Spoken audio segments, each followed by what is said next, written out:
and Kyle here from the Bolt Bros on a Sunday afternoon. So let's go. And let's go ahead and talk a little bit about the OC search and kind of the candidates that have been out there so far. Also talk a little bit about the Harbaugh, Joe Ortiz presser that they had earlier in the week. Just kind of recap the whole season and the decision makings that they're looking at, and a lot of little nuggets that came out of that about what this off season could look for the Chargers. So let's go ahead and just jump into it, guys. All right. Bolt Bros. Bolt Bros. Let's go. What's up, Pyramid, man? You watching the Bolt Bros podcast. Stay tuned. Shout out blue dreams, stadium lights gleam. Bolt Bros on the beat, lead stream. Chargers rocking speeds, Sonic Supreme. From the podcast to the field, we're a team. Charged up, Bolt Bros on the night. LA Thunder in electric delight. Bolts in the battle, sparking bright. Charged up, ride the lightning, feel the fright.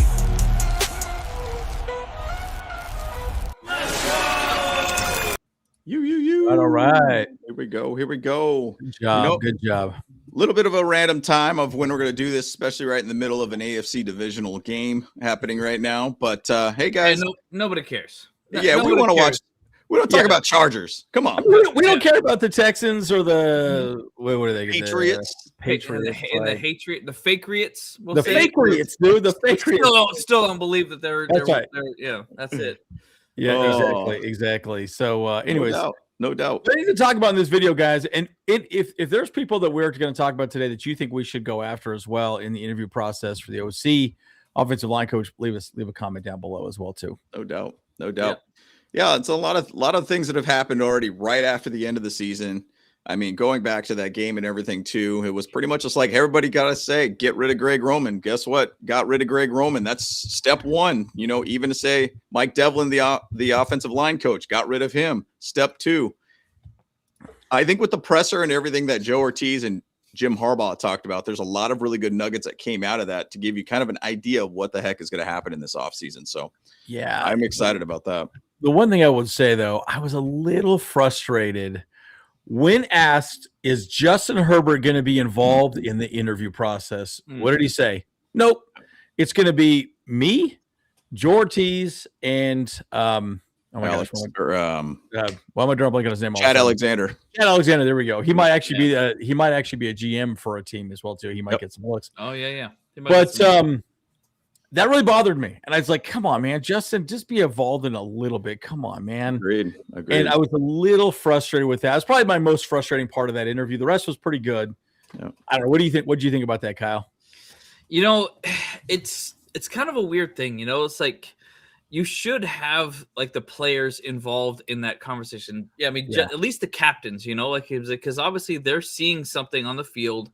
They should have a say. Like, hey, this is what I want in a freaking coach, you know, like just give them something. And it's like, okay, this is a list of suggestions, whatever that is. It's a suggestion box, you know, at least that, you know, just to go in there and be like, hey, these are some things that we're looking at, whatever like that, you know, but the ultimate decision though does fall on the GM and head coach, obviously, you know, and if they can get along, then that's the most important thing.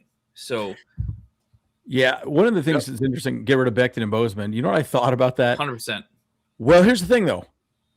Was it their fault or was it the coaching fault, right? Because remember at the very end, Becton was like, yeah, I had no idea what I was supposed to be doing, right? So clearly Mike Devlin didn't do a very good job of coaching up the offensive line. Sure, there's that, Bozeman might not have been that bad, and Becton might not have been that bad. So I think you'll probably – You know what this probably means? We're probably not getting rid of anybody, and then we're going to let the actual OC. Don't say that. Don't say that, bro. Don't be saying that. I guarantee it, because like why would they let people go at this point, right? They at least got to evaluate what they have, and then they can say, okay, we can figure it out from there. Now, I mean, again, I think it'll probably happen during the season. It's a mind-boggling experience to hear Bozeman saying, it's like, "Oh yeah, I'm proud of this year," you know. Like, What do you mean? Like, 100%. Dude, like, I don't know if anyone saw my reel that I shared on Instagram, and oddly enough, I have one of the top comments on there. You know, like it was Bozeman Actually, it was the 5 worst blocks in the wild card weekend report from some guy on Instagram, and every single one of them was offensive line Chargers. Bozeman was always in the conversation. One of them was Zion Johnson of one of the 5, but everything else, Bozeman was still involved in that other one too. So it's like, dude, how can you be proud of just not showing up to any game? Absolutely. Well, and again, it kind of goes back to what Greg Roman said. He's like, look, he's like, remember, I know we have a Beef Tell boy talking here about Daniel Popper. Daniel Popper asked specifically, he's like, look, Bozeman did horrible. His PFF scores were bad. And then what did Greg Roman say? Well, those weren't my scores. Right. Yeah. So he's evaluating him in his own way. Right. So it's the same thing. I think Shane Day will stay as a QB coach for sure. Yep. We'll probably talk about him. I think he did get a head coaching or OC nod. But my point in saying this is clearly there was something going on. But the one thing I will say, and I'll pass it back to you, James. I'll tell you what was going on real quick, though. Oh, you got to give him that huck and spit on that thing. Yeah, no doubt. But I mean, you have to wonder if it was a coaching issue as well, too. But here's the one other thing, too. Jim Harbaugh that I did like came out of it saying, I am looking to find the head coach for the offense. Yep. And we should probably wait to kind of hold on that conversation a little bit because we got a lot of those. That's a little nugget because that was fine. I was okay. That makes more sense to me. But I'm still a little anyways, let's talk about it when we get a little closer. I was still pretty frustrated. Actually, after I left watching that video, I was more upset than happy after listening to Joe Ortiz and Harbaugh. I don't generally like to watch that video and for the most part, because then I know the season's over with. Going back to that comment here with JLM, good point. I keep trying to pull it up here too, but he basically talked about, he's like, I'm sure they already know what Justin Herbert wants and they have already got his input. I wouldn't believe what they said in the presser. Like, I'm pretty sure there's a level that they've already talked with him about what are you looking for. I assume he's going to get more involved in the second round of interviews and saying, hey, these are our guys, and what do you think about these individuals? Now, there's a lot of head coaching jobs out there, and there's going to be a lot of head coaches getting offensive coordinators that are sitting out there that were ex-head coaches too. So there's going to be a lot of jobs out there to be had for a lot of these candidates out there that we are interviewing at this point. So JLM, the only thing I'd push back on that is when the press asked Jim Harbaugh, have you spoken to Justin Herbert? He said no. Yep. He had not spoken to Justin Herbert after that game at all. So he hasn't asked him after the game. So he hasn't spoken to him, 3 or 4 days after that loss. So the question is, did he sit him down really, or did he not? Right. So he may assume he thinks he knows what he wants. Yeah. I just think that's my point, right? It's like, well, don't assume, don't sit back and say, okay, let's just go this route. I mean, if I'm Justin Herbert, I want to get somebody that at least I'm on the same page with. Agreed. Yeah, we got. I got plenty of time. I was pretty heated after that video. I agree. Now, once again, everybody in the chat too, slap and hit that like button as quick as you possibly can. We appreciate that. Slap that thing real quick. We appreciate it, my guy. And Snafu-tastic, aka Kyle.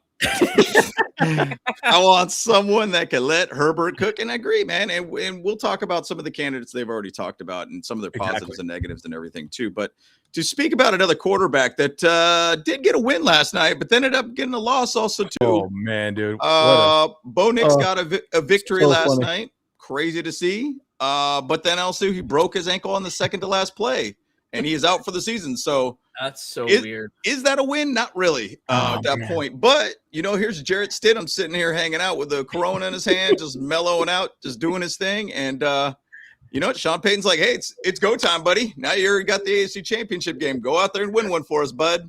Like, dude, how crazy is that? Crazy. By the way, do you know how he heard it? He was kneeling to get ready for the field goal kick. So I don't know if he stepped on it, rolled it, did so. I was like, "You've got to be kidding me! How is that even possible?" Yeah, there was bad reports initially that said that it was it was the wrong play, but it was the kneeling play. Yes, and I guess because there was a defensive lineman from the Bills that kind of got in there. And there was a little bit of stuff in there, so maybe that was it. Yeah, I mean, it could have been. Yeah, clearly something was going on with his foot before that point, because it's like that shouldn't have just broke off like that, dude. Unless he's got brittle bones or something like that, dude, or what? But really weird, super weird, super out of the blue. He ain't got that Phillip Rivers gene in him. That's no, I was gonna say if it was Justin Herbert, he'd be out there next week. No big deal. No big deal. Oh yeah.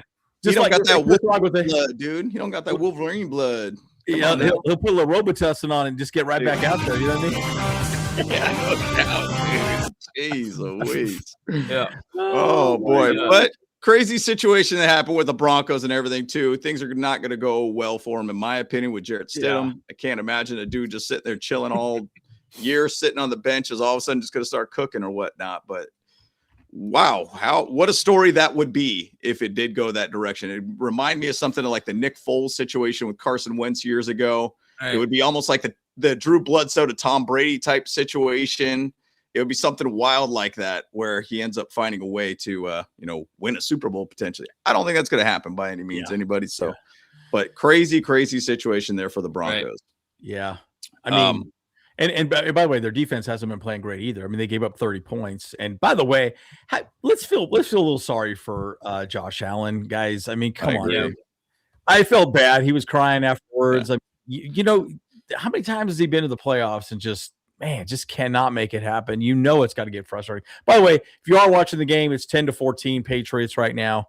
6 minutes left in the. There we go. So wait, so the Patriots have 14 or Patriots? Okay, Patriots have 14. Patriots up 14. Got it. And anyways, oh my dude. Anyways, Stroud sucks. I'll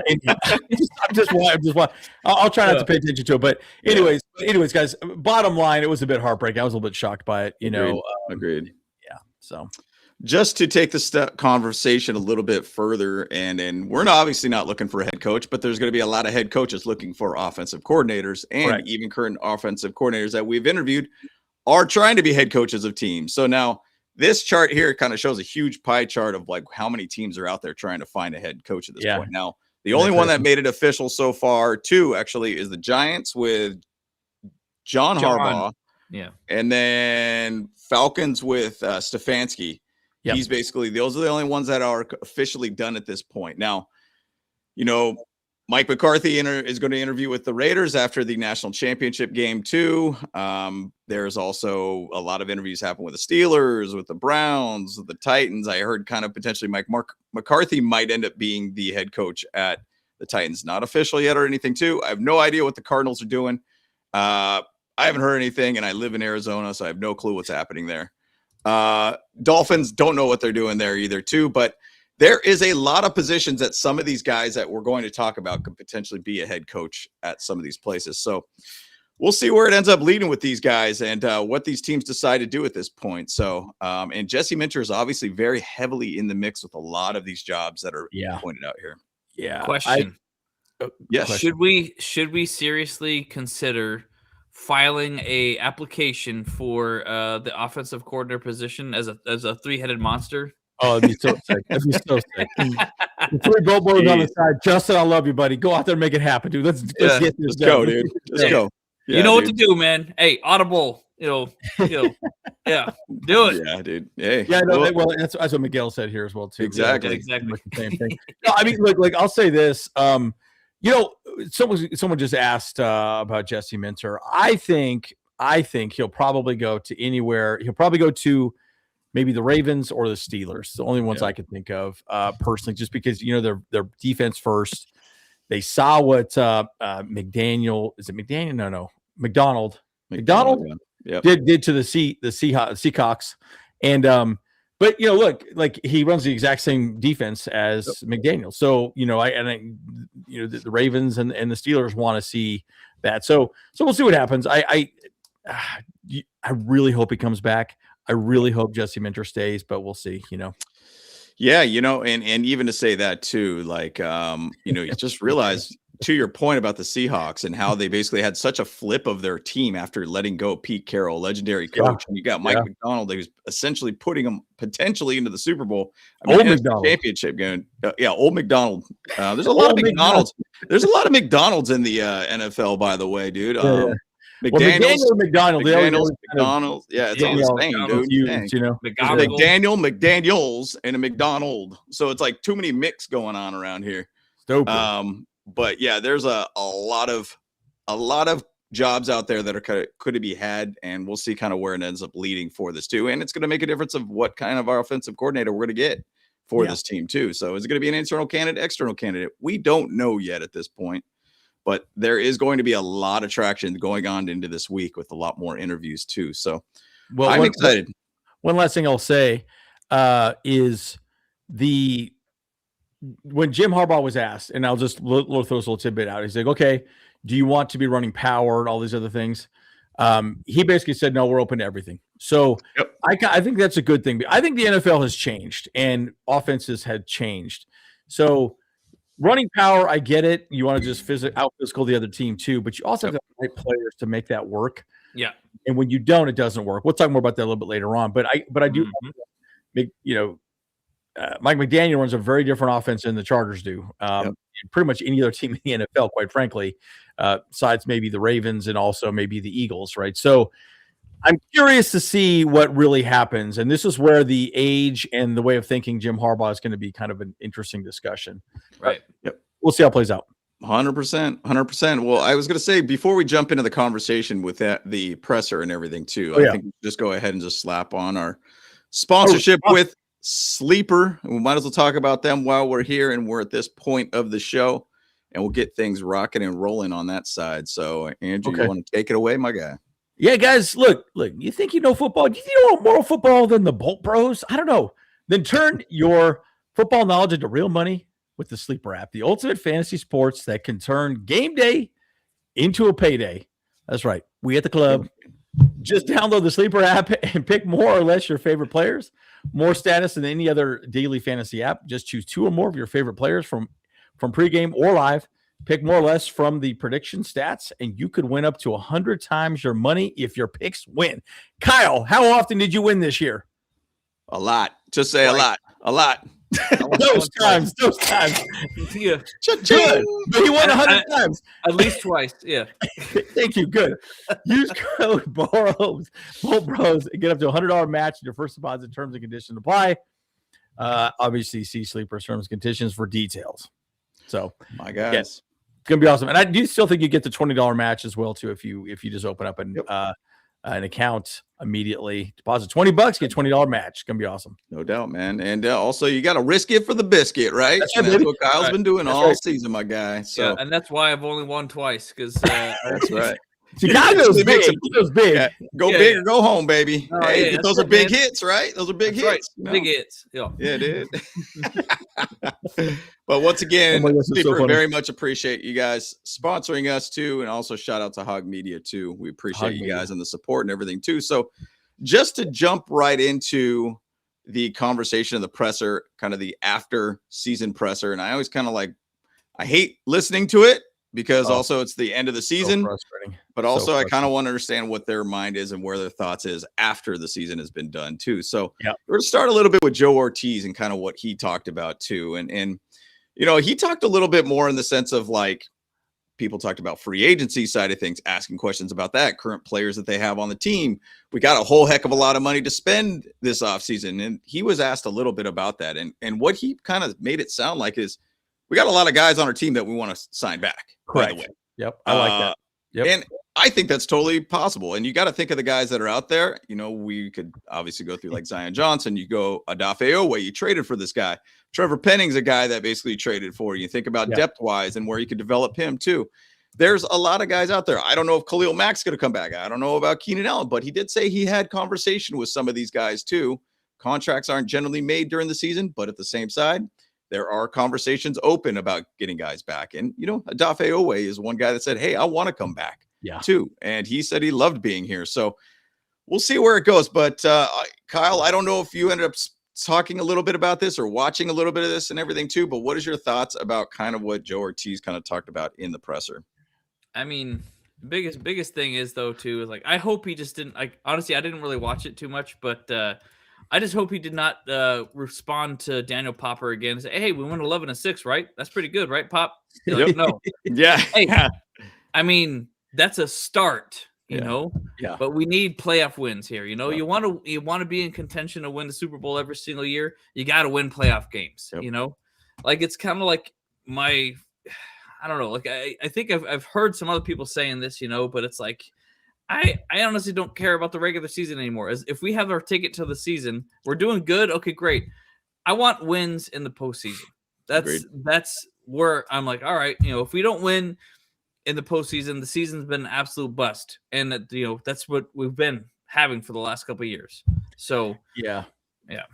One thing Harbaugh did say, and also George Ortiz, is those who stay will be champions. I do like that he said that. Of course, Jim said that mostly at the end, the very final presser with the media after the game. Yep. But George Ortiz, he did say we got people to sign $111 million. You can do a lot. Agreed. I also like that he said we have a lot of great players here now. I agree with that 100%. I was arguing with my buddy before the season. He's like, "Oh, you got 2 or 3 more years before you're going to be relevant." And I'm like, "Bro, we have everything we need to be successful. We just got to go execute." And I know people are going to get all upset about the offensive line. I get it, right? And the offensive line was not great, but I think the offensive line coach was fired and the offensive coordinator was fired for a reason. They didn't get it done, right? So is that the offensive line fault or is it the scheme fault? I think it's probably a mixture of all of the above. Yep. So it'll be interesting to see. They did talk about what is the fallback for attacking pressure. When you're blitzed, how are you going to protect Justin Herbert because he got dry humped all last season, right? So why, what are you going to do to help Justin Herbert stay upright? So those are the questions that I think the OC is going to be answering, and so that's one of the things I thought was pretty good, answered pretty well by Jim Harbaugh and George Ortiz. So I thought that's one thing I liked about it.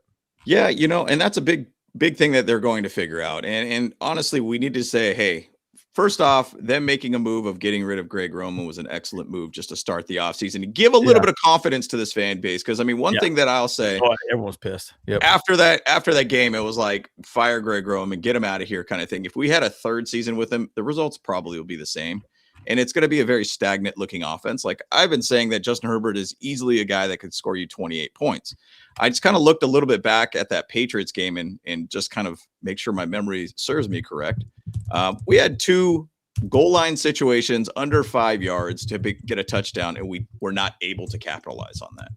And when you're doing that, you got to find a way to get touchdowns, not field goals, period. And if you can't get Justin Herbert or anybody into the goal to get a touchdown, with under 5 yards to goal, basically, something is wrong with your play calling at that point. And I think ultimately that killed him at that point. But, you had 2 bad playoff games, and that's what it is. And I commend that they made that move quickly. And even to say, I believe it was even Jim Harbaugh, he talked about, it's just kind of, it's like, hey, it's a fresh start, new direction.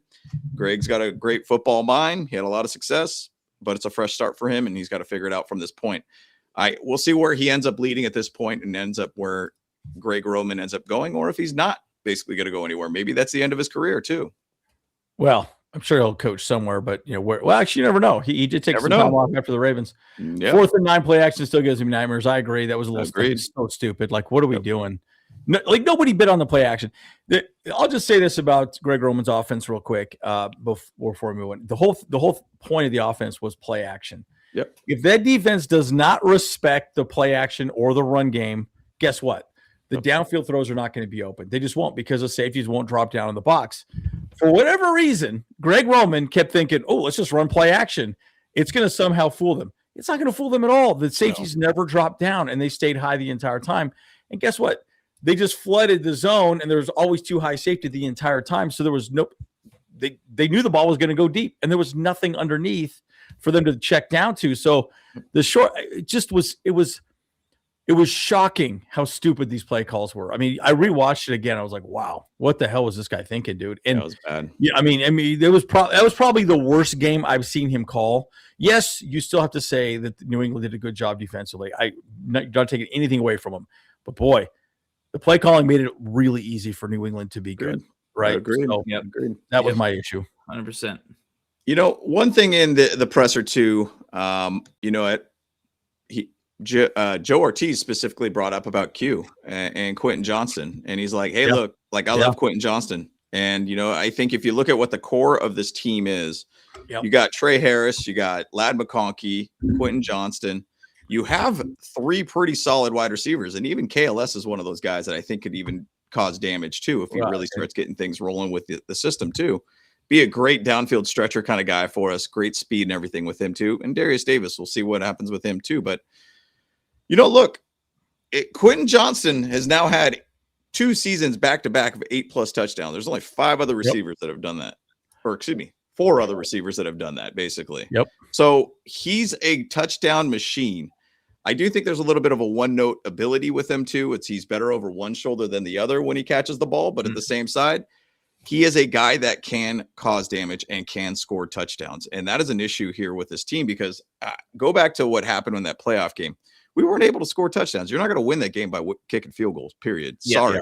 Like, it's ridiculous. But Quentin Johnston's one of those guys to keep an eye on. And I believe we have to actually look about if we want to extend him to his 5th year. And we did not do that with Zion Johnson. Zion Johnson had basically his best year as an offensive lineman in a terrible offensive line. And now we have to basically go out and re-sign him for a full contract. I mean, you still can do an extension at this point because he's technically under contract until basically free agency starts.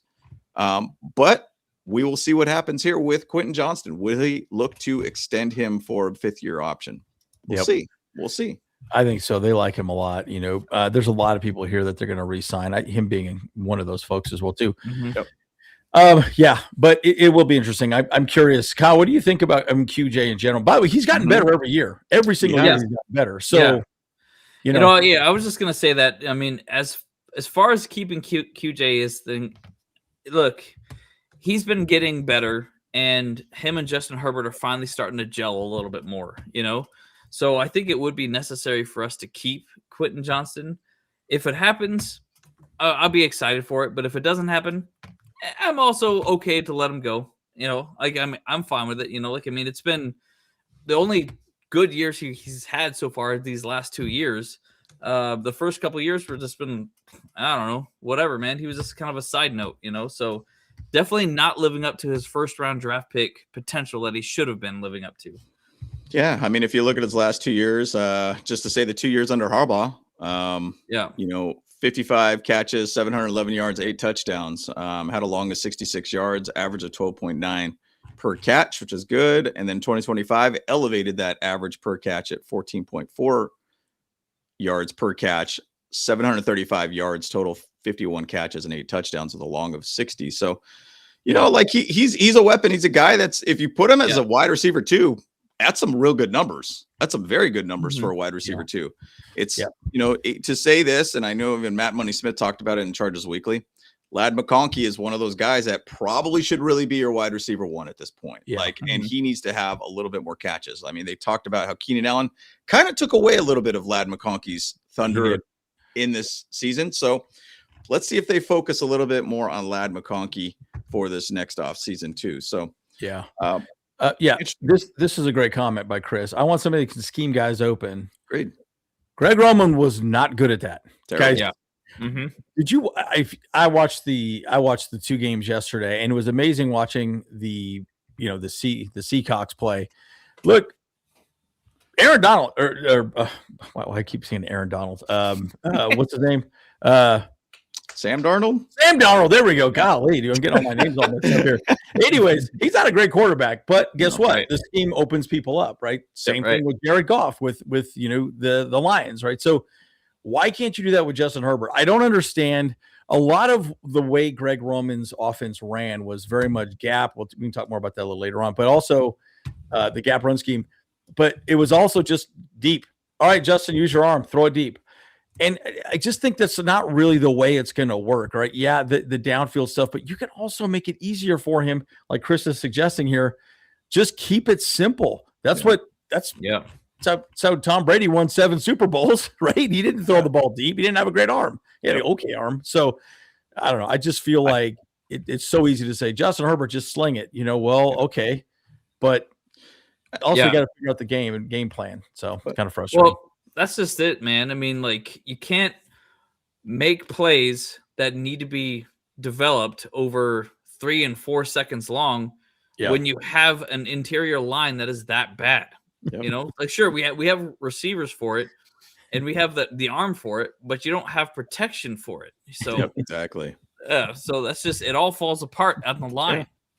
And that's the thing, like, and go back to that Patriots game. I mean, the way he schemed things up, it was just like, hey, look, like long sustaining routes takes a while to develop as a route. And then you didn't really do anything in the short route side of things too. On the run side of things too, I felt like it was run up the gut, run through a brick wall, figure it out kind of thing. And, you know, things that were a little bit like counter-based run plays were something that they didn't do. Running the outside a little bit more. Didn't really do a whole heck of a lot about that too. It's just very, very vanilla the way that he's called. And I think Greg Roman basically is figured out as an offensive coordinator, in my opinion. And I think every team knows how to scheme up against him and how to make him look bad. And it's pretty odd to see. It's very, very odd to see. But, you know, just to go back real quick to the slides too, one other tidbit that they threw out in the middle of that presser. Yep. Navarro Bowman has decided to step away from coaching to be more involved with his son's future. He's basically a high-ranked basketball player in high school right now, so he's obviously going to make a step to college at some point. So he's just being a good dad, essentially. And, you know, I do also kind of wonder if he's just stepping away right now, meaning as in like, hey, I'll be disconnected a little bit from the team until my son's season's over with and then maybe come back at that point. We'll see what happens there. Because obviously, even the offseason's happening, you're still basically going to still be very involved with a lot of things. March, or actually, I should say, combine stuff happens next month. March is basically draft or free agency side, and then basically draft is April, I think late April, I believe. And so there's a lot of things that are still in front of him for the next 4 months. And then obviously prepping for the entire season on top of that, too. So it's a lot to take in. So, you know what? Hey, shout out to Navarro Bowman to step away and just kind of do the right thing, be a good dad and everything too, help out his son for his next step of his career. And he'll have plenty of time to get back into it if he really 100%. wants to as well too. So it's like, okay, that's fine. Yep. Yeah. Greg Roman's running a high school offensive scheme in the NFL. Agreed. Yeah. And there is some truth to be said about that, right? We can talk more about that a little bit. Aether, thank you so much for that $1. It's just a sticker. Yeah. It's got to be a super chat. It's got to be at least something's going to be coming with this. It's got to be. Oh, is this? Oh, he did throw a little heat out at you right now, and it's specific to Andrew, by the way. Oh boy. Yep. Here you go. He said, where to go? Let's see if it's popping up right here. Here you go. This is right to Andrew. Andrew, what is wrong with you? Why don't you answer my super chat, bro? What super chat? I don't see a super chat. Say, throw the super chat back out, dude. You know, throw another $1 out, dude. Let's go. I don't know. There ain't nothing in the super chat. Just add a couple zeros to it, Aether. I'll answer it. I don't see anything here, buddy. So I'm not a mind reader, that's for sure. But throw it out there. We'll do that as well. No doubt. No, you know, going back to, I mean, look, like it sucks about Navarro Bowman. I like Bowman a lot. I think he was good. Pretty interesting. Now, the other thing too is Nick Hardwick going to be the offensive line coach? I'm curious if he actually ends up being the O-line coach moving forward. We didn't talk about that, but I think he might be the guy. I think there are some conversations. It's going to depend on who the offensive coordinator is, whoever comes in, obviously. But you know, kind of curious to see what happens there. Well, you know, I mean, they kept him there, so we'll see what happens. I mean, we'll see what happens to the linebacker side of things too, and the linebacker coaching side of things. And it's a lot of little changes that are going to happen, but even at the same side, the defensive coordinator side of things are going to change also too. Well, that's if Jesse Minter leaves. If Jesse Minter leaves, and I assume he's gone. Unless, and go back to actually what Joe Ortiz talked about, and I think it might have been Jim Harbaugh. Both of them possibly said it.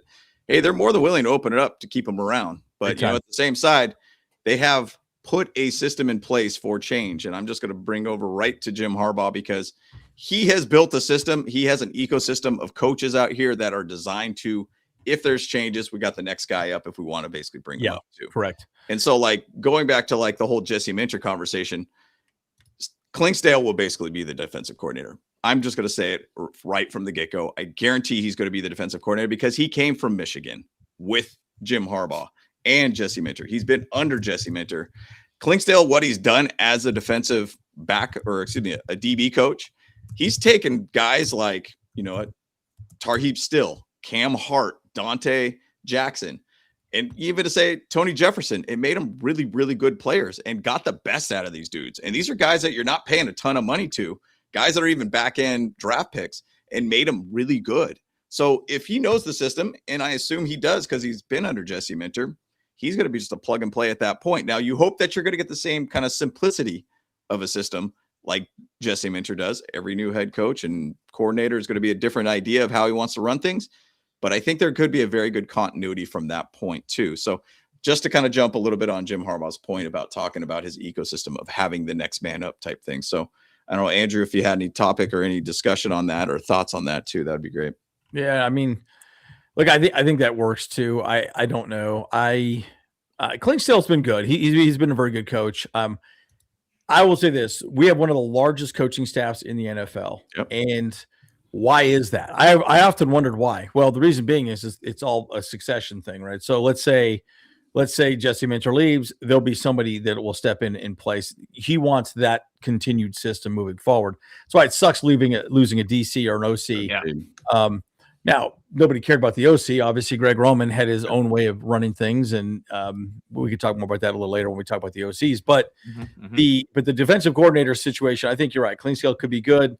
You do have to wonder if he's really going to be the guy. I don't suspect they'd bring somebody else in randomly to run the system. Maybe grab somebody from Seattle's coaching staff, or maybe someone from the Ravens. Who knows? But I think you're probably right. It's probably going to be someone internally. We'll see who that is in general, but they want to keep the system the same way. If it ain't broke, don't fix it, folks. Right? The defense has been great. So, but you also aren't going to recreate exactly what Jesse Minter does. Jesse Minter was very good at breaking down the offense and improving in the second half. It looks like we have Aether super chat here. There it is. Oh, here we go. Let's say Baltimore Center gets 4 years, 60. Wow. Boy, I don't know if it's that much money. 50 million, Gary. Woo, I really don't think centers get paid that much money. They get paid is your GM will go above and snatch him? I highly doubt we pay him that much money for a center. Yeah, I don't know. That seems pretty high to me.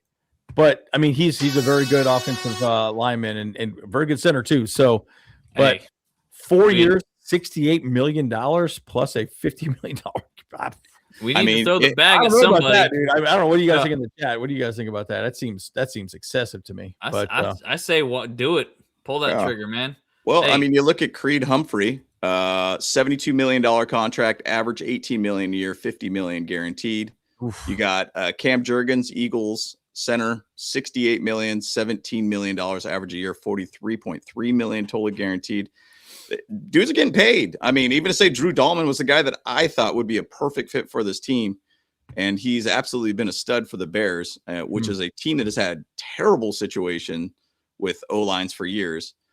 42 million, 14 million average per year, only 28 million guaranteed. I mean, if you think about the numbers that he's basically saying with Linderbaum, like you could potentially get to that point. I mean, he is a very, very good young center. Too. He's young too.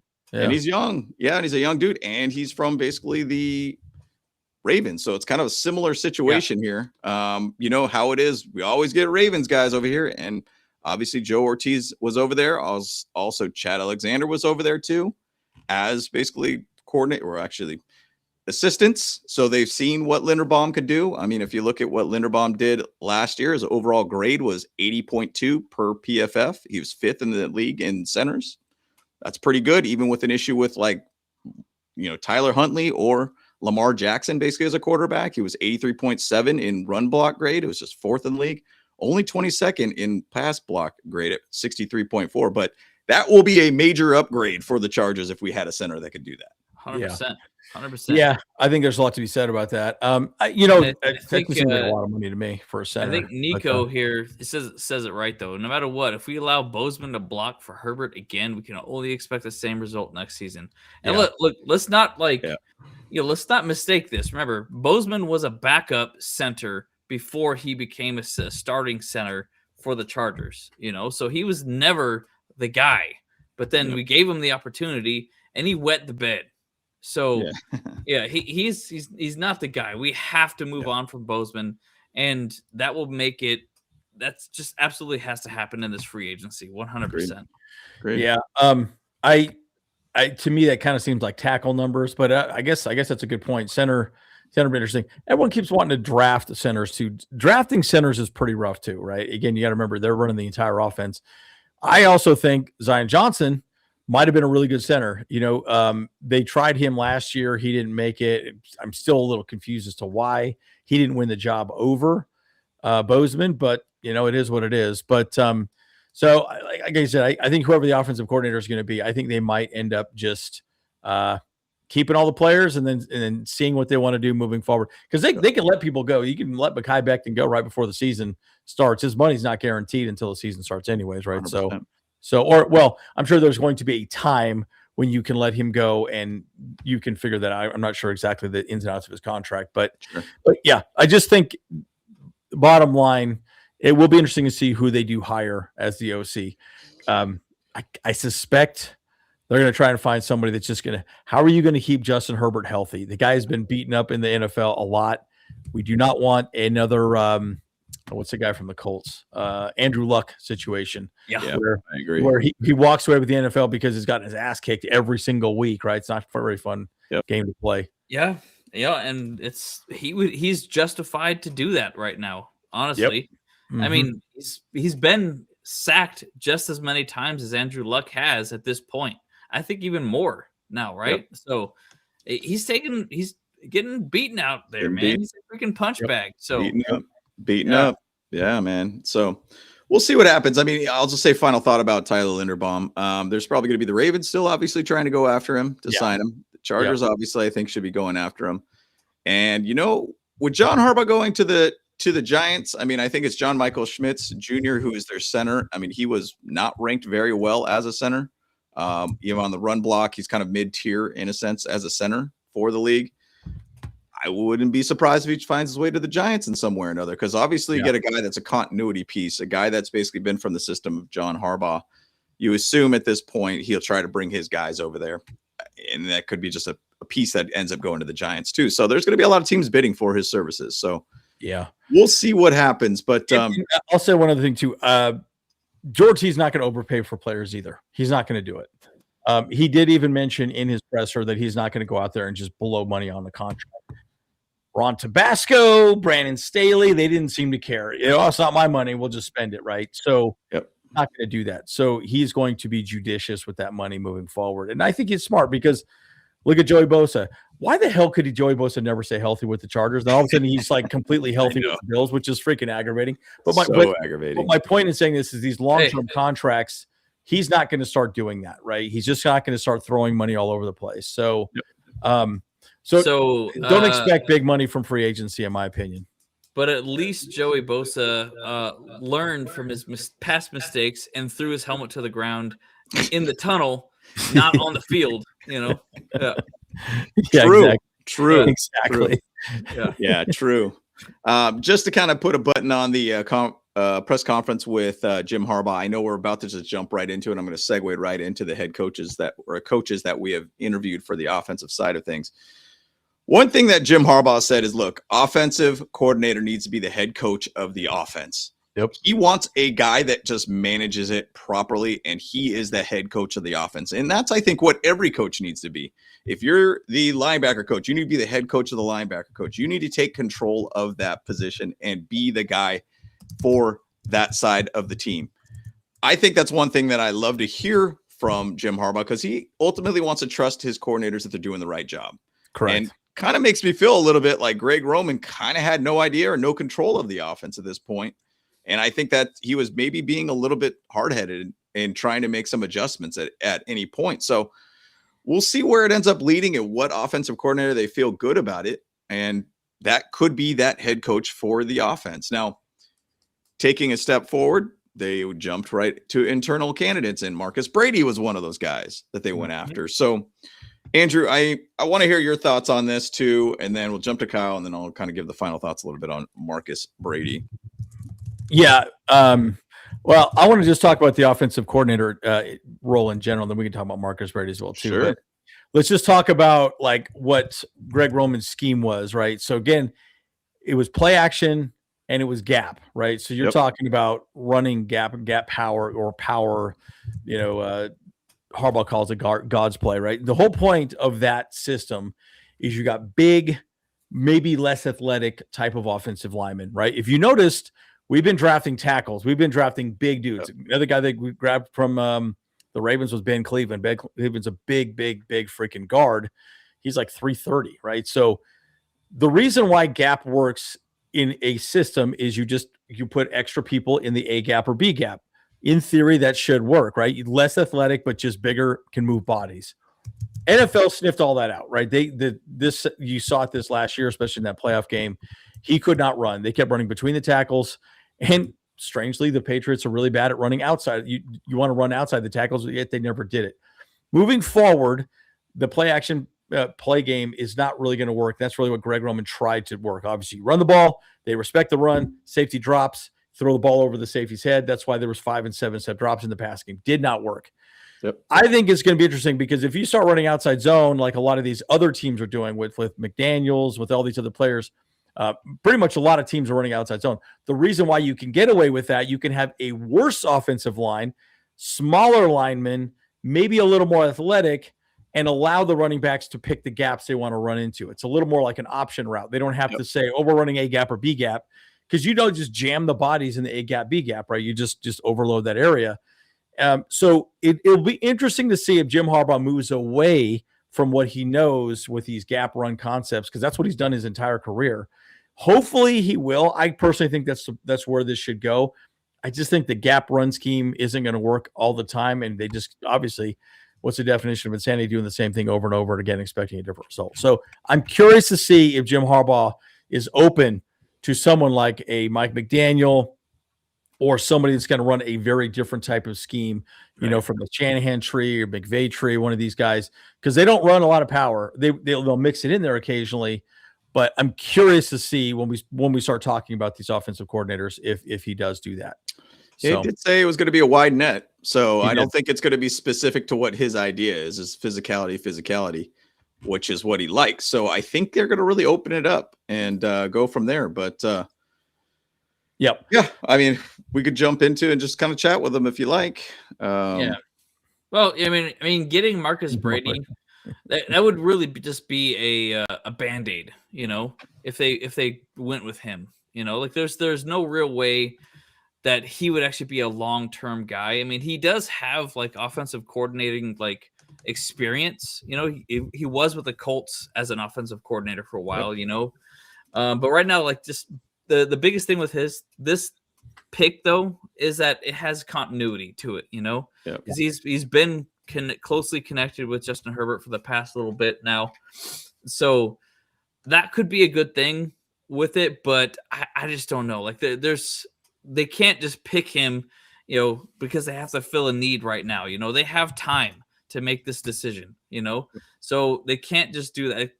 It's kind of for continuity purposes or whatever.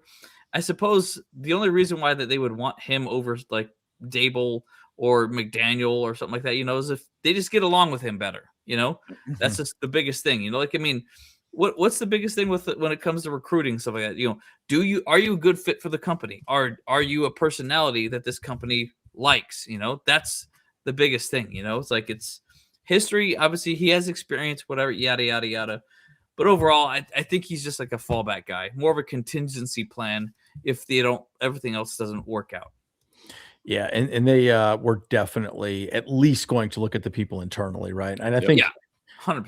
And it's fine. I think he'd be okay. Personally, I think he should go back to the Shane Steichen type of offense if he knows, I really like Shane Steichen's offense. I mean, if you can make Danny Dimes look good, I mean, imagine what you could do with Justin Herbert, right? Anyways, we could continue critiquing Greg Roman's offense over and over again, but look, they made things pretty simple, and they did a lot of zone read, right? They were more outside zone, inside zone. They weren't really doing the gap stuff as much as obviously we tried to do this last year again. So we'll see how that plays out. And just to kind of put a button on Marcus Brady, where he wins is that he did come from the Colts. He was an offensive coordinator under Shane Steichen. Also, he was under Nick Sirianni. Both of those guys were with the Chargers. Done well. You could basically take little pieces from each of those offenses that could potentially build up Justin Herbert too and create an offense based upon those offenses. So, I mean, we'll see where it goes from there. I mean, he only had 2 years under Shane Steichen. Or actually, I think it might have been actually 2 years under Shane Steichen, 2021, 2022.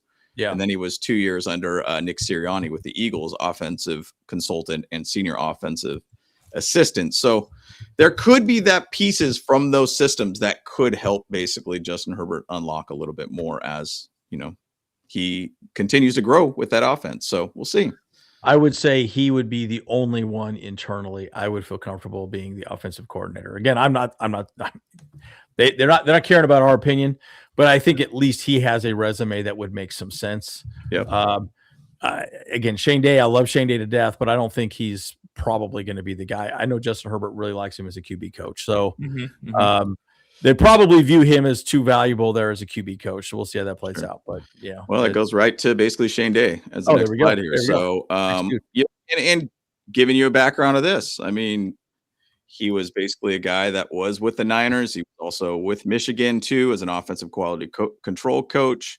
He was a quarterback coach with the Bears. He's been a quarterbacks coach with Connecticut and coaching in the side of college and the NFL. He was also with the Shanahan offense too with the Niners. He was also with the Texans. He was also with the Chargers too. So he's been one of those guys that has little pieces of a lot of different systems. Yeah, that he could kind of work with. Now, when he was with the Chargers initially, he was with the Lombardi side. So you say you get a piece of the Sean Payton type offense, and now you basically got a little piece with the Greg Roman offensive more recently for him too. Plus, you also get a Shanahan piece too for him. So, like, if those pieces can fit and maybe get the best of all of those systems, it could be a good choice. Now, Justin Herbert did choose him to be his quarterback coach. He likes him. He likes him. So to me, I want to see an offensive coordinator that's willing to develop something that Justin Herbert likes. And if it's a likable guy like Shane Day, I think it couldn't be a bad internal candidate too. So Kyle, what's your thoughts? I know Andrew already talked a little bit about the Shane Day interview, but what's your thoughts about Shane Day as OC potential? Because he has like a lot of like quarterback development pedigrees. He did coach like Jay Cutler back in the day, Jimmy Garoppolo, even, and even CJ Stroud. He was with him for a little bit, and he ain't looking good right now. He sure ain't. Maybe I shouldn't have said that one, yeah. But yeah. Yeah. Bad example. Yes. But he was also with Justin Herbert, like when his early years too, where he was lights out and just on fire, Exactly. So this also brings up another continuity thing, like where it's just like, yeah, he's part of the team and he's been there for a while already. So it's like he's got that rapport with Justin Herbert, so that really does go a long way. But at the same time, we already know that Justin Herbert's not part of the conversation. Mm-hmm. And that's kind of like, again, this could just be another type of deal like Marcus Brady. It's a contingency thing, you got to look internally first. Maybe Shane Day could do it, but the biggest problem with him is that he doesn't have play calling experience. So this would be a first time thing for him to start making the play calls and actually learning more than just the quarterbacks as far as the offensive goes. And so, yes, he's got experience. He could probably do the job. I don't doubt it, whatever. But if you want to be Super Bowl contenders right now, yeah. You got to go experience with some kind. The one thing is, if you hire Brian Daboll, this guy's he might. I wouldn't say he's going to be out, but he might just be there again. He'll just be another QB coach again because Brian Daboll was really good at making Josh Allen better, right? So interesting to see how that plays out. But the one thing I would say about Shane Day and the benefit would be he would sit down with Justin Herbert and say, "Okay, buddy, what do you want the offense to look like?" So maybe in his case, he would be a good person to sit down and really just build an offense for Justin Herbert. So I kind of like that idea. Again, you got to wonder what that's going to. This is where Jim Harbaugh, in my mind, is a little concerning to me because I feel like he's very old school in the way he thinks. And he probably only works with certain people the way he wants. Remember what happened to him with the Niners? You do wonder, is he really going to be able to let someone like a Mike McDaniel come in and be, the mad scientist in the offense? I don't know. Right. So that's the question mark that I have at this point. So anyways, I think Shane Day could work, but he would generally just develop an offense around Justin Herbert, which would not necessarily be a bad thing. So got to wonder what that'd be like. Just to kind of put a button on it too. 2023 was when Shane Day was a part of the offense for the Texans, which was the first year for CJ Stroud. That was his best year as a quarterback. Yeah. Too. So, so that's something that you got to really put out there too. I will also just add one little tidbit too. Shane Day was also a part of offenses that were under Mike Martz. If you remember who Mike Martz was. Yeah, he was good. Good. He was a good, football coach, guy that basically unlocked Kurt Warner, I believe it was. A guy that basically had the ability to get a Super Bowl win with the Rams. So it's one of those things that, hey, he basically created the Rams' greatest show on turf offense. And so, well, we'll see what happens. I mean, that's the thing I would say. He's got experience with a lot of different head coaches, and he could take little bits from each one of them. Mm-hmm. One last little bit on that too. I remember when Shane Day was initially with the team too, and he had a folder just full of Justin Herbert plays. And he's like, dude, I have highlight plays after highlight plays, and it is a massive folder of plays. He understands, I think, Justin Herbert to a T as who he is as a quarterback and what he excels at. That's where I think that since he's had so many years as a quarterback coach and analyzed who he is and where he could actually excel at, I think he could draw up plays to make sure that he excels and also put receivers in winning positions. Yeah. That's what I want to see with this next coordinator, putting receivers in winning positions, period.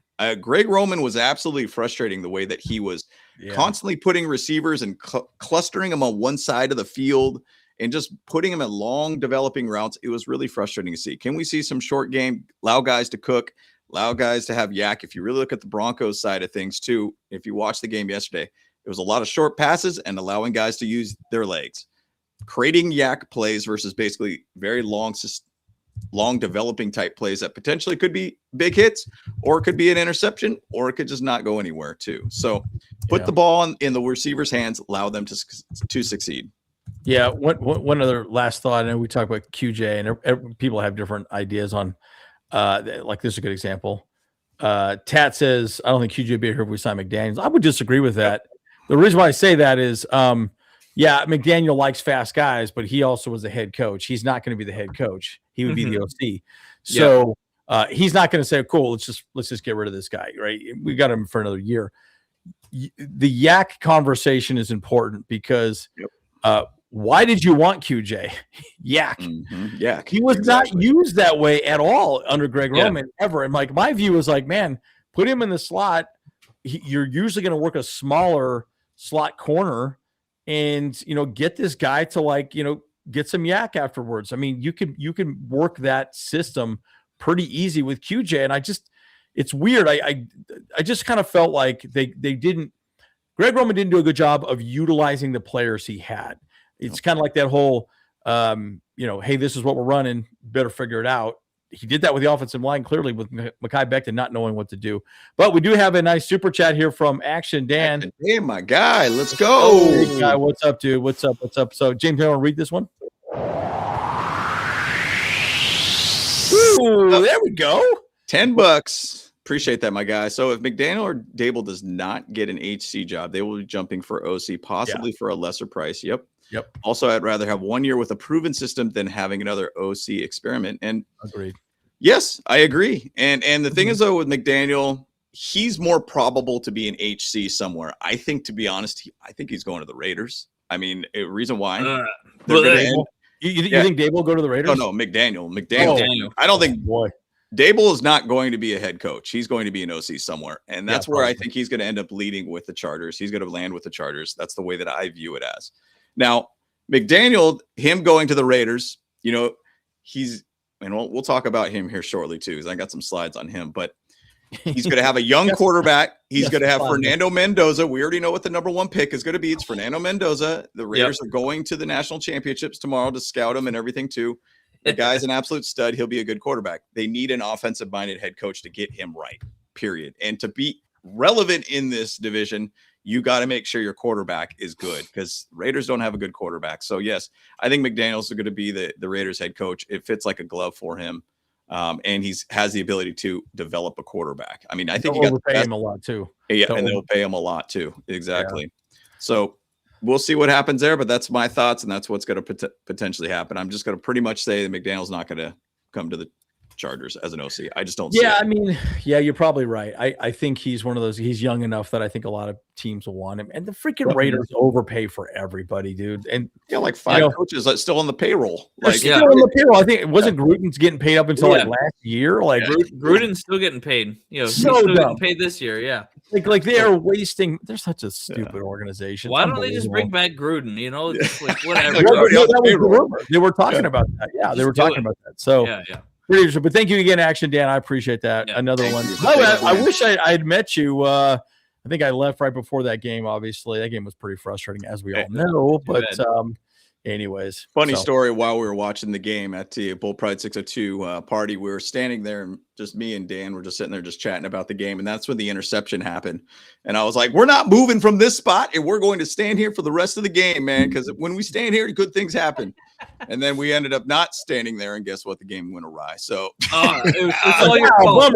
it's my bad. It's my bad. Yeah, you wrecked it. You wrecked it for all of us. Not cool, bro. My bad. But to move on to the next coordinator who's got an interview, and to be honest, I mean, some people are knocking the whole Brian Callahan idea. Yeah, he's all right. Look, this is the thing I'm going to preface with it. Sometimes coordinators are not good head coaches. Agreed. Period. Yep. Sometimes they're take a job at a place that's a bad system, bad situation, a lot of young talent, and they just can't bring it together. Brian Callahan had a tough time at the Titans, excuse me. That was a tough situation for him. Also putting Cam Ward in a situation that I know Cam Ward could be a very good quarterback, but at the same side, they don't have a whole heck of a lot of talent around him too. So you obviously got to build something around a quarterback to allow him to succeed. Now, Brian Callahan, when he was the offensive coordinator over at the Bengals, he had Joe Burrow and was cooking with him. I'm just going to throw out one quick little stat about the whole thing, and I'm going to focus 100% on the Bengals side of things of his career as an offensive coordinator. Now, was it Zach Taylor calling the plays or was it Brian Callahan? I mean, they're both part of the same system. It's the same system they're going to run. Can he just basically have that great offensive mind as an offensive coordinator? And yes, he did. Now, case in point for the Chargers, Bengals had I'll say it's, some 2020 to 2025. Now, I know Brian Callahan wasn't there for the whole time. He was 2019 to 2023, I believe. During that time, their offensive line was bottom 6 in pass block win rates in each of those seasons. So 29th in 2020, 30th in 2021. They went to the Super Bowl in 2021, even with a bad O-line. Next year, 30th in pass blocking for the offensive line and 27th in 2023. Joe Burrow got to the Super Bowl with one of the worst offensive lines with this guy as a play caller. Yep. That's where my head's at, is that yes, Joe Burrow is a very good quarterback. Justin Herbert is a very good quarterback. You need a guy who can adjust. And this is where I look at Brian Callahan, that can adjust to what's in front of him and what is given, and to allow his quarterback to do his thing. And I think that's where I would say Brian Callahan would be a great thing too. Now, also his dad, Bill Callahan, is an offensive line coach. You could kind of pair things together at that point. So, Andrew, your thoughts on Brian Callahan? Yeah, and he'd bring Tommy Boy in as well too, as special Callahan Auto. Callahan Auto. No, but no, I mean, I think he'd be fine. I look, he's not a sexy pick. I get it, but again, it goes back to what I was saying about Harbaugh. I don't know that he's going to go get a sexy pick. By the way, let me just make it very clear. I want McDaniel. I think he would be the guy, but I think he's going to get a head coaching gig somewhere else. But Callahan would be good. I think he'd be fine. I just want whoever to come in, sit down with Justin Herbert and say, what do you want to do? You know, let's generate an offense for you to make you successful. I just kind of feel like Greg Roman came in, I was really frustrated that he was never allowing Justin Herbert to audible. At least it didn't seem like he was. Yeah. So I'm hoping whoever they pick, like, this guy's fine. It wouldn't be my number one choice, as I already mentioned. But I think he would be fine. It's just as long as he can get the most out of Justin Herbert's what I care about. Someone needs to sit down with him and say, look, what do you need? What do you like? Let's build an offense that you want to run, and let's just build it out for you and keep him healthy. For God's sakes, can someone keep Justin Herbert healthy for a whole year? Yeah. Dude, think about that for a second. Broken hand, broken ribs. I mean, he had ankle injuries all last season, and it's just like, come on, dude, this guy just got his ass whooped. So And I think he'd be good, especially when we bring his dad in, be a good offensive line coach. I think he would work out pretty well. So just my take on it. Mm-hmm.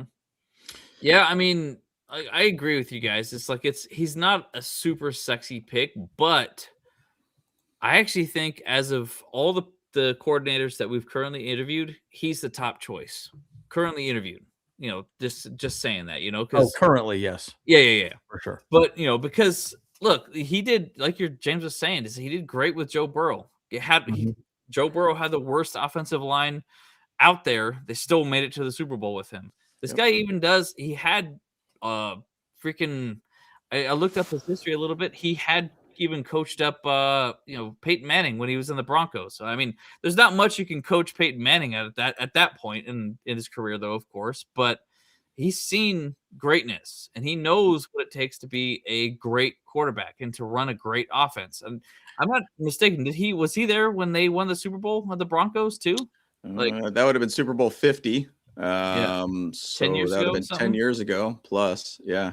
I can't remember if that was I don't know the if he year was that they or won not. or not, because I know they went twice right under the Broncos. But I mean, he's got a track record though, of elevating quarterbacks and stuff. And so my biggest thing when it comes to offensive coordinator or even anything like that though too, if you're gonna make Justin Herbert cook, you need to coach him up how to actually audible, how to command the line. On under center, you're seeing what's going on. Oh, they're gonna blitz. Okay, let's do this play instead. Omaha.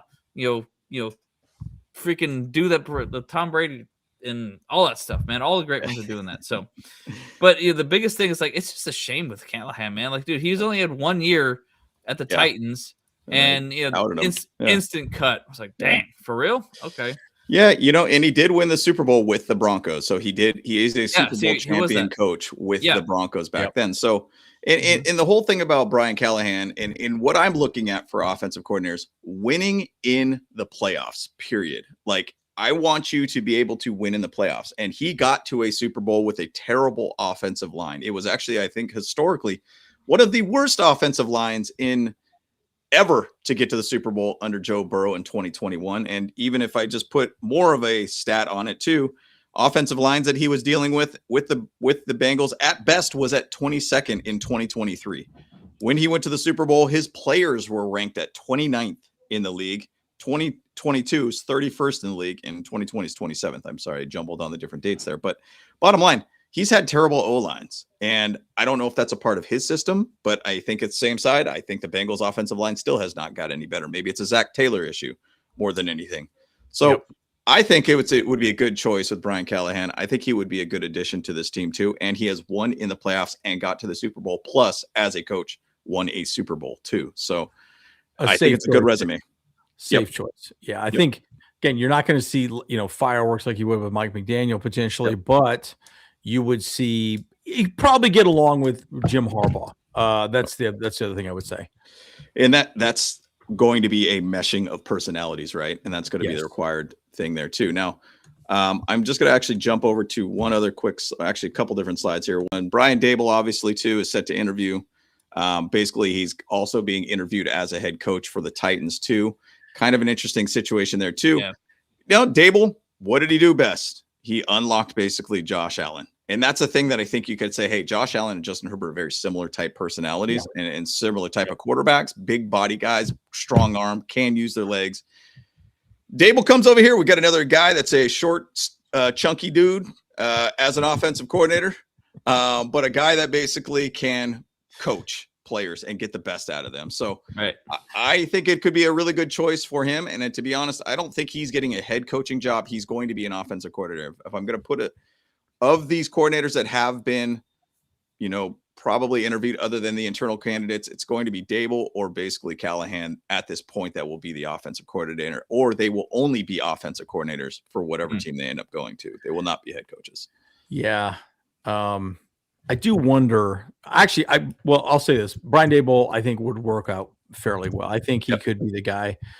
I think he did great with Jackson Dart. I think give him one more year, he probably would have been okay. But that team was a bit of a mess. So I think he probably lost the locker room is what I'm assuming happened. Because there's always a story behind the scenes, right? I mean, I felt like he did pretty well with Jackson Dart. But there must have been something that happened inside the locker room to really, when you move on from a head coach, it's because something is out of whack. And I think that's what happened with him. So Brian Daboll also would be a guy that most likely won't get a head coaching job if Justin Herbert has a great season next year. Let's say he throws for 5,000 yards and a boatload of touchdowns and hardly any interceptions. Oh, well, we want Brian Daboll as a head coach. The Giants tried that. Didn't work out too well. Probably won't leave. And that would be good for the Chargers because he'd have more continuity for the offense. So in that regard, I think he would be fine. I think Callahan and Daboll, I kind of look at the same. I would probably choose Daboll over Callahan personally, but I don't know. What are your thoughts there, Kyle? I mean, I kind of like Brian Daboll too. I mean, the biggest thing too, he's definitely a quarterback developer situation as well. Like, I mean, he did great with the Bills, and that's a huge thing, but I think he's definitely runs a little bit more of the pass heavy kind of offense. So that could be good for us for sure. Like a lot of RPOs, cross routes, deep shots and things like that, which is what we want out of Justin Herbert. We have that ability there, but obviously we still need to sort out the line for that kind of stuff, So, I mean, as an offensive coordinator, bottom line is he is a proven play caller on offense. Yep. Yes, head coach, not so much. Yes. 20-40 record is what his history was with the Giants. And so that is awful. So I did win a playoff game though with Daniel Jones. So they did win a playoff game as a head coach. So bong hits for everybody. Yeah. Yeah, right. Well, but to your point though, that's a good point. I think he is a better offensive player caller. Again, head coaches are very different. Yeah. I think Jim Harbaugh, that's what Jim Harbaugh is good at. I think Jim Harbaugh is good at creating a good locker room culture, things like that. But this guy also would be a very good head coach of the offense, which is really what Jim Harbaugh and what they're looking for. Exactly. So I think that's where he could be a good fit. And that's the whole thing about this too, is that it's like there's all these little things that you could say the positives here, positive this, but bottom line, I think to your point, Andrew, you need a head coach of the offense. And I think that's the thing. That's where the whole Callahan topic becomes like, hey, big possibility there too. The Daboll situation, big possibility. They were head coaches, so they have that experience to add to the whole thing. Now, just to button up the conversation a bit more here. Go back to Daboll for just 1 second. I have one final thought. Okay. Jackson Dart, remember when he came in and we lost to Jackson Dart, right? Mm-hmm. So this is one thing that I would say, and this is my one little pitch on Brian Daboll, and he'll probably really appreciate that if he really wants this this role. Do you remember the offense that he ran before Jackson Dart came in and after Jackson Dart came in? It was very different. Very different. And he did a lot of RPOs, a lot of short passes. He kept it really simple. See, and I think that's really what we need, right? Keep it simple for Herbert. I know everyone wants it. Hey, he's got a flashy arm. He can gas it down the field. That's great. But do it in moderation a little bit. Make it simple and make it easier for you to also, eventually check the ball down occasionally and then throw up deep, when the safeties start coming down. But Brian Daboll did a good job of adjusting with the people that he had. Greg Roman never did that, right? This is where Brian Daboll, I think, is very good. And I think he proved to us that he could coach very specifically with the people he has on the field. And he did that with a rookie quarterback and beat the Chargers. So that would be my final thought with Brian Daboll. I'll say one thing that I really, really watched a lot within that game is how he utilized Jackson Dart and also Scatterbo as kind of a lead blocker to allow Dart to be able to run. And it was kind of interesting play calls. And it was designed big quarterback runs with a lead blocker of Scatterbo. And I like where his head was at, because what he was doing is I'm trying to get the best out of my players' strengths. And one of the strengths is Jackson Dart was to use his legs. And he did a good job with it. I think he can put his body a little bit on the line, because I mean, there was times that obviously, how many times did he end up going into the blue tent? I mean, the dude was so funny. Yeah, it was stuck his head in there. Get my freaking QB out here now. It's like, dude, hilarious. Yeah, you can't be here, coach. Get out of here, bud. Like, that was funny. So weird, dude. But bottom line, he schemed it up. And I think he schemed it up to the quarterback's strengths. And I think that's where ultimately Daboll would be a great choice too. So agreed. Yeah, we'll see where it goes from there. But to just button it up, last thing here too. I know you guys probably saw a little bit of glimpse on this too, but Mike McDaniel was at the LAX airport recently, suited up. Looks like he's going to an interview. Based upon what I'm seeing here in the background too, it looks a little blurry, but it looks like he was going to Baltimore here, probably going there for the head coaching position there. Makes sense. I mean, you got to look at the NFC or AFC North division. There is 3 out of the 4 of those teams looking for head coaches at this point. Yep. And, you know, Baltimore Ravens, if you add a guy like this, you're going to get dynamic player out of, you know, or dynamic play caller, I should say, with Mike McDaniel. And you probably get a little bit more out of Lamar Jackson. He'll start utilizing his strengths and really having some unique play calling for that offense. So I think it's an interesting move all around, but it was interesting that he was an LAX. I mean, I know they're saying that the Chargers are going to interview him, I think, after the Raiders interview, which is going to be, I think, on Tuesday. So there's going to be something going on there. Now, I don't know if the Raiders are going to let him out of the building. They're going to say, hey, man, here's a contract. Take it or leave it, bud. You're not leaving. You're hanging out here. But, and I'll say one last little bit too. Personality-wise, is Mike McDaniel going to fit? Like in our chat, is Mike McDaniel going to fit? Yeah. Is he going to fit? That is a big question. Yeah. Because he's a little bit of a personality. I mean, he's a funny dude all around, but kind of a little bit of a weirdo.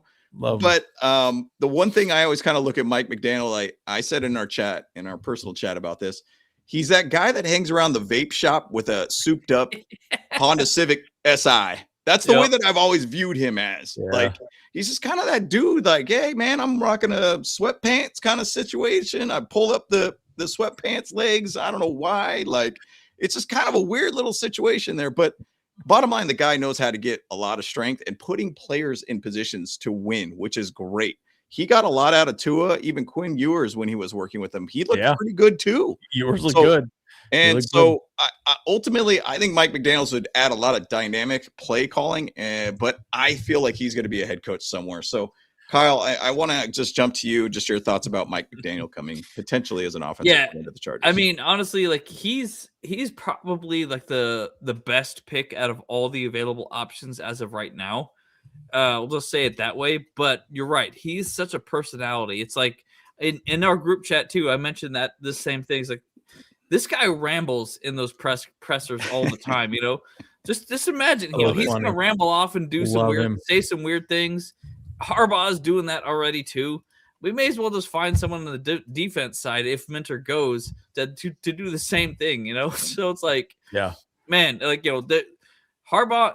I would actually love to be a fly on the wall between that, you know, the McDaniels and Harbaugh conversation interview thing. Are they just gonna like be all just rambling and like are they even gonna have a coherent conversation with each other, you know? So like it's like you know, but I mean, honestly, like, look, McDaniel's like, you know, he was with Tua, turned the ball over for the last couple of times and stuff. So, but honestly, he has the best like kind of offensive play scheme that I think would work. It would give us a good balance of pass game and run game and stuff like that right now. But it's very possible. I think he's got his teeth sunk into like being a head coach enough that he's probably going to end up as a head coach somewhere, I think, you know? Yeah. My first question would be, hey, where'd you shoot the couch for that suit? Holy smokes, dude. Like, what is that all about? I've never been a huge fan of suits like that, but that's just me. Anyways, but little all over the map. You wear it once or twice, you can just toss it. But anyways, he fits it nicely. I'll just say this. I think McDaniels would be awesome, but I just think he's going to go somewhere else. So it's probably going to be Daboll or Callahan, one of those guys specifically, which I'm not a huge fan of 100%. I'd like this guy to be our guy. But the one thing about McDaniel, too, everyone kept making comments about, you know, he likes those really fast wide receivers. I think he also had those fast wide receivers, too. So it's a little different. He would run it a lot differently. Now, you could not possibly have a more different approach offensively with McDaniels to Roman, right? Yeah, they're 100% different. I mean, literally, like we're talking this extreme and this extreme. There is no middle ground, right? McDaniel was all about the zone read runs, outside zone, inside zone, speed, power, get the ball down. You know, it's just a very different offensive scheme completely. So, is Harbaugh going to like that? I don't know. Yeah, but I hope he's open to it because I do think that's really where it would help Justin Herbert stay more upright and healthy, in my opinion. So we'll see. We'll see what happens. One thing that I'm just going to say about the whole Mike McDaniel situation that I really enjoyed with when he was with the Dolphins, he got the ball out of Tua's hands quick. Yep. And how many times did we say that all this year? Greg Roman, get the freaking ball out of Herbert's hands. Like, and that could be also on Justin Herbert at the same side. But sure. When the scheme is developing routes that are very long developing type routes, where can he throw the ball if it's something that this guy is playing, this long cross route, like deep cross or whatnot? Figure out how to get the ball out of his hands quickly so you keep him out of harm's way. We cannot see another season where Justin Herbert's got 240 something quarterback hits and whatever amount of sacks it was in total. We can't see that again.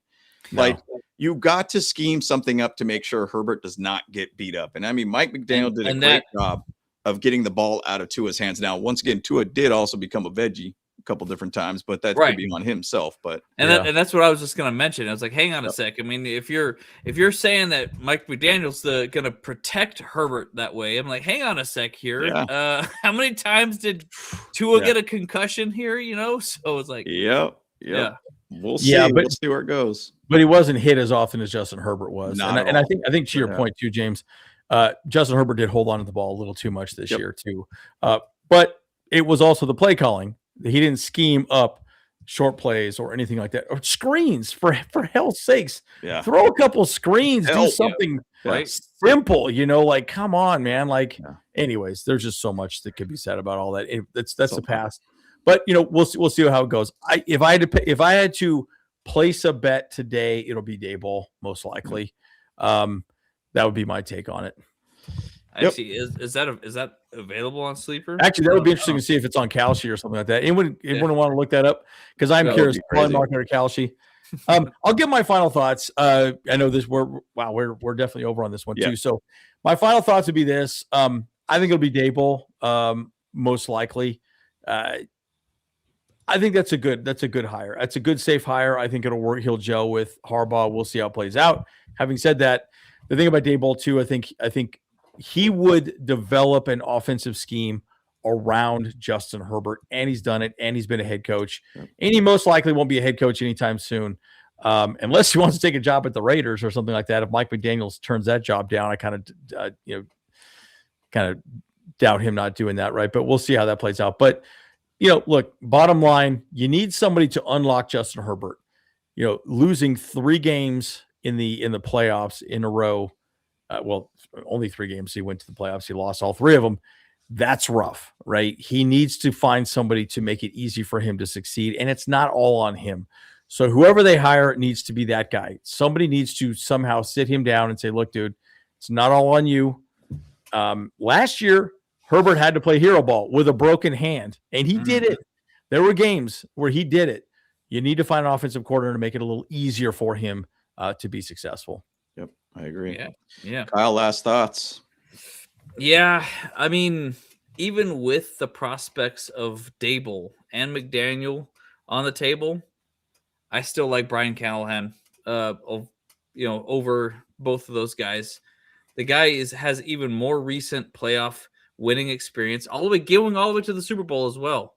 Experience, and winning a Super Bowl. He has the pedigree that actually backs it up for me, and I feel like he actually does.